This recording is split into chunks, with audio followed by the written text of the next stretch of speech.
Hi hello नमस्कार सर्वांना. आजपासून आपण आपल्या चॅनलवर अरेंज मॅरेज नावाची एक नवीन लव्ह स्टोरी सुरू करत आहोत. आशा करते की आपली ही नवीन लव्ह स्टोरी तुम्हाला नक्कीच आवडेल. चला तर मग वेळ न घालवता सुरुवात करूया. सकाळचे 9 वाजायला आले होते. मे महिन्याचे दिवस असल्यामुळे बाहेर आत्तापासूनच ऊन चांगलंच तपायला लागलं होतं. सोलापूरच्या त्या शांत उच्चभ्रू वस्तीतल्या मनातल्या चांदण्या नावाच्या बंगल्यात मात्र एक वेगळी शांतता पसरली होती. अद्वैतने घाईघाईने बेडवरून उठून आपला लॅपटॉप बंद केला आणि तो वॉर्डरोबपाशी गेला.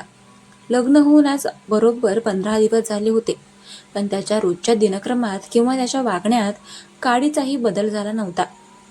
तो अजूनही त्याच तणावाखाली वावरत होता, जो लग्नाआधी त्याच्या चेहऱ्यावर दिसायचा. त्याने कपाटातून एक गडद निळ्या रंगाचा फॉर्मल शर्ट आणि काळी पॅन्ट काढली. आरशात स्वतःकडे पाहताना त्याने आपले विखुरलेले केस नीट केले. डोळ्यांखाली आलेली काळी वर्तुळं सांगत होती की त्या रात्रीची झोप पूर्ण झालेली नाही. तो तरातरा पायऱ्या उतरून खाली हॉलमध्ये आला. डायनिंग टेबलवर नाश्ता मांडलेला होता. त्याची आई सुलभाताई तिथे उभ्या होत्या. अद्वैतने आपली ऑफिसची बॅग आणि गाडीची चावी टेबलवर ठेवली. अद्वैत, अरे थांब, नाश्ता तर करून जा. आणि आज तरी ऑफिसला एवढं लवकर जायची गरज आहे का? अजून 15च दिवस झालेत लग्नाला. नवीन सून आली आहे घरात, तिला अजून इथली सवय व्हायची आहे. सुलभाताईंनी थोड्या नाराजीच्या सुरात त्याला हटकलं. अद्वैतने घड्याळाकडे पाहिलं आणि कपाळावर आठ्या आणत म्हणाला, आई, मला आज ऑफिसमध्ये खूप महत्त्वाचं काम आहे. नवीन क्लायंटचा रिलीज आहे आज. मी लेट नाही करू शकत. नाश्ता मी ऑफिसच्या कॅन्टीनमध्ये करेल. त्याचा आवाज एकदम सपाट होता. त्यात ना कोणती उत्सुकता होती, ना घरातल्या नव्या व्यक्तीबद्दल काही आदर. नेमकी त्याच वेळी आरोही स्वयंपाकघरातून बाहेर आली. तिच्या हातात पाण्याचा जग होता. तिने अंगावर एक साधी पण सुंदर पैठणी रंगाची साडी नेसली होती. गळ्यात मंगळसूत्र, हातात हिरव्या बांगड्यांचा चुडा आणि कपाळावर अगदी छोटीशी टिकली. ती दिसायला खूप शांत, नाजूक आणि समजूतदार वाटत होती. पण तिच्या डोळ्यांमध्ये एक वेगळीच अस्वस्थता आणि एकटेपणा साफ जाणवत होता. तिने अद्वैतचं बोलणं ऐकलं होतं. तिने हळूच पाण्याचा जग टेबलवर ठेवला आणि अद्वैतकडे पाहिलं. अद्वैतची नजर तिच्यावर पडली, पण त्याने दुर्लक्ष करत आपली बॅग उचलली. तो तिला काही न सांगताच मी निघतोय एवढंच आईला म्हणाला आणि घराबाहेर पडला. आरोही तिथून शांतपणे आपल्या खोलीत निघून गेली. तिने खोलीचा दरवाजा आतून लावून घेतला आणि ती बेडवर बसली. तिच्या डोळ्यांमधून आता अश्रू अनावर होऊन वाहू लागले होते. तिने खूप विचार करून हे अरेंज मॅरेज स्वीकारलं होतं. तिची स्वप्न फार मोठी नव्हती. तिला फक्त एक असा जोडीदार हवा होता, जो तिच्याशी बोलेल, तिच्या भावना समजून घेईल. पण इथे तर चित्र अगदी उलटच होतं. लग्नाच्या पहिल्या रात्रीपासूनच अद्वैत तिच्याशी तुसडेपणाने वागत होता. तो तिच्याशी नजर मिळवून धड बोलतही नव्हता. दोघे एकाच खोलीत राहायचे, पण त्यांच्यात कित्येक मैलाचं अंतर होतं. अद्वैत रोज रात्री उशिरा यायचा, लॅपटॉप उघडून बसायचा आणि आरोही झोपली की बेडच्या एका कोपऱ्यात पाठ फिरून झोपून जायचा. सुरुवातीला आरोहीला वाटलं की कदाचित नवीन नातं असल्यामुळे तो बिचकतोय, पण आता 15 दिवसानंतर तिला खात्री पडली की हे साधं बिचकणं नाही, तर हा स्पष्ट नकार आहे. दुपारच्या वेळी घरामध्ये फक्त सुलभाताई आणि आरोही होत्या. दोघी डायनिंग टेबलवर भाज्या निवडत बसल्या होत्या. घरातली शांतता कोंदट वाटत असल्यामुळे सुलभाताईंनीच विषय काढला. आरोही, अद्वैतच्या वागण्याचा राग मानून घेऊ नकोस ग. तो स्वभावानं तसा वाईट नाहीये, पण कॉलेज संपल्यापासून तो खूप बदललाय. आधी तो इतका हसमुख होता की अख्खं घर डोक्यावर घ्यायचा, पण अचानक काय झालं कोणास ठाऊक. तो स्वतःच्याच एका कोशात बंद झालाय. आम्ही खूप प्रयत्न केले त्याला समजून घ्यायचे, पण तो काहीच बोलत नाही. शेवटी त्याचं आयुष्य मार्गाला लागावं म्हणून आम्ही हट्टाने हे लग्न लावून दिलं. सुलभाताईंच्या या शब्दांनी आरोहीच्या मनात शंकेची पाल चुकचुकली. कॉलेज संपल्यापासून बदललाय म्हणजे नक्की काय घडलं होतं? तिच्या मनात विचारांचं काहूर माजलं. जर अद्वैतच्या आयुष्यात आधीच काहीतरी होऊन गेलं असेल, तर घरच्यांनी तिच्यापासून ते का लपवलं? आणि अद्वैत स्वतः का काही सांगत नाहीये? तिने मनाशी पक्का निश्चय केला की आज रात्री ती अद्वैतशी आरपारच बोलणार. हा रोजचा सुप्त छळ आता तिला सहन होत नव्हता. रात्रीचे 11:30 वाजले होते. संपूर्ण घरात अंधार होता. फक्त हॉलमधला एक छोटा नाईट लॅम्प जळत होता. घराबाहेर गाडी थांबल्याचा आवाज आला.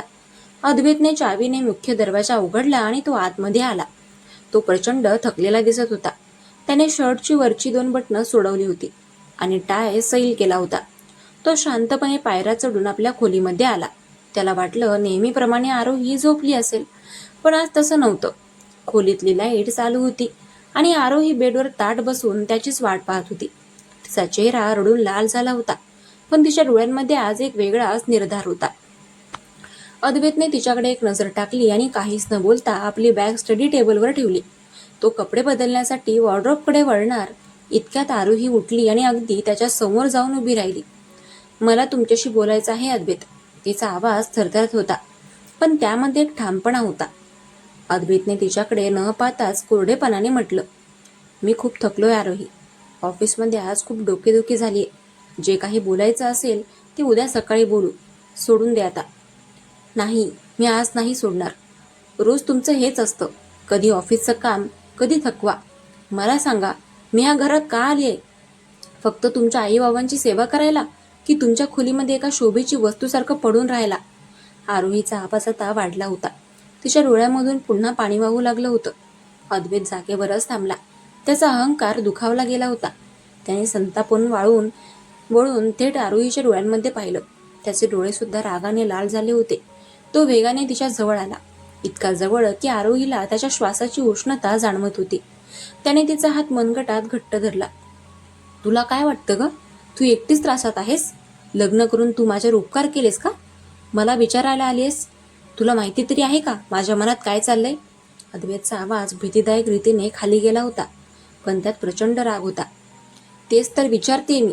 सांगा ना, काय चाललंय तुमच्या मनात? का लग्न केलं माझ्याशी जर तुम्हाला नातच ठेवायचं नव्हतं? एका मुलीचं आयुष्य बर्बाद करताना तुम्हाला काहीच कसं वाटलं नाही? कोणाचा सूड उगवताय माझ्यावर?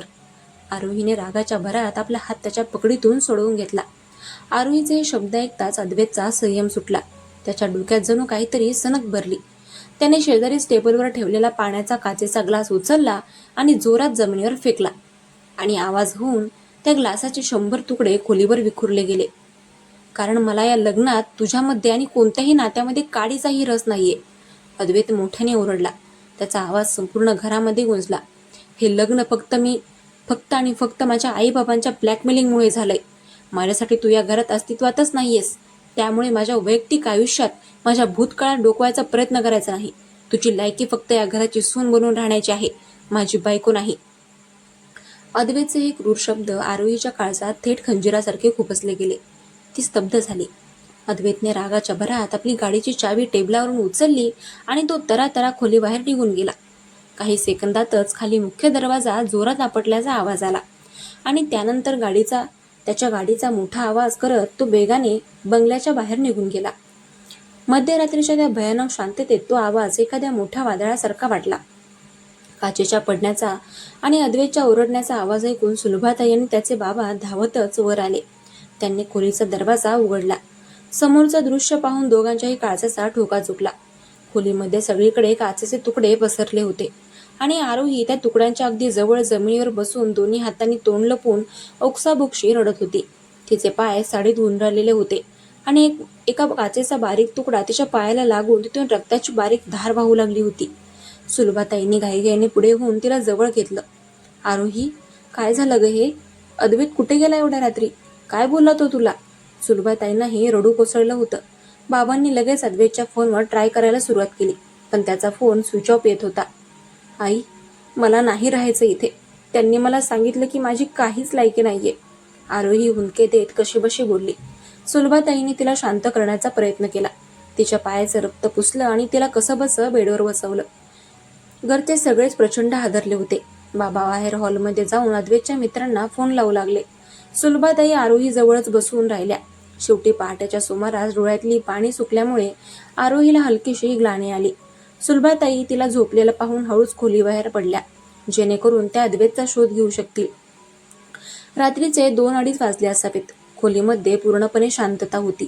आरोहीने डोळे उघडले. तिच्या मनात अजूनही अद्वैतचे ते शब्द आणि त्याचा तो भयानक चेहरा फिरत होता. ती बेडवरून उठली.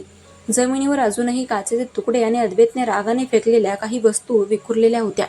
तिची नजर अचानक बेडच्या एका कोपऱ्यात साईड टेबलच्या खाली पडलेल्या एका वस्तूवर गेली. अद्वैतने जेव्हा रागाच्या भरात टेबलवर हात मारला होता तेव्हा त्याची जुनी लेदरची बॅग खाली पडली होती आणि त्यातून काही कागदपत्र बाहेर आली होती. त्या कागदपत्रांच्या मध्ये एक छोटी काळ्या रंगाची जुनी डायरी होती. आरोहीने थरथरत्या हाताने ती डायरी उचलली. ती अद्वैतची कॉलेजच्या दिवसातली वैयक्तिक डायरी होती. डायरीवर धुळीचा एक थर साचला होता, जो सांगत होता की ही बऱ्याच काळापासून लपवून ठेवली गेली होती.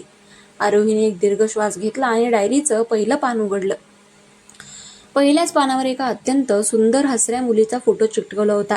त्या मुलीचे डोळे खूप बोलके होते, पण सर्वात धक्कादायक गोष्ट म्हणजे त्या फोटोच्या अगदी खाली सुकलेल्या रक्ताने एक नाव लिहिलं होतं, रिया. आणि त्या नावाच्या खाली अद्वैतच्या हस्ताक्षरात इंग्रजीत लिहिलं होतं, I will never forgive you and I will never let anyone take your place. मी तुला कधीच माफ करणार नाही आणि तुझ्या जागी माझ्या आयुष्यात मी कोणालाच येऊ देणार नाही. ते रक्त, तो फोटो आणि ते भयानक वाक्य वाचून आरोहीच्या पायाखालची जमीनच सरकली. तिच्या अंगातून एक थंड लहर धावून गेली. अद्वैतच्या या भयानक भूतकाळाबद्दल तिला काहीच माहिती नव्हतं. कोण होती ही रिया? तिचं आणि अद्वैतचं काय नातं होतं? आणि सर्वात महत्त्वाचा प्रश्न, अद्वैतने तिच्या नावाखाली रक्ताने का लिहिलं होतं की मी तुला कधीच माफ करणार नाही? तिकडे बाहेर रस्त्यावर अद्वैत ताशी 100च्या स्पीडने गाडी चालवत होता आणि तो हायवेच्या दिशेने जात होता. त्याच्या डोक्यात फक्त आणि फक्त जुन्या आठवणींचा आणि रागाचा ज्वालामुखी पेटला होता. अचानक त्याच्या गाडीसमोर एक मोठा ट्रक आला. अद्वैतने जोरात ब्रेक मारला. पण आता पुढे काय होईल? अद्वैतचा अपघात होतो का, की तो या सगळ्यातून वाचून घरी परत येतो? आणि आरोहीला त्या डायरीच्या पुढच्या पानांवर अद्वैत आणि रियाबद्दल असं काय सापडतं, ज्यामुळे त्यांचं या अरेंज मॅरेजचं भविष्य पूर्णपणे धोक्यात येतं? पुढील भागासाठी उत्सुक आहात का तुम्ही? तुम्हाला काय वाटतं, पुढच्या भागात काय होईल? कमेंट करून नक्की कळवा. आणि आजचा भाग कसा वाटला ते कमेंट्समध्ये नक्की सांगा. आपल्या चॅनलला सबस्क्राईब करायला विसरू नका. भेटूया उद्याच्या भागात. हर हर महादेव.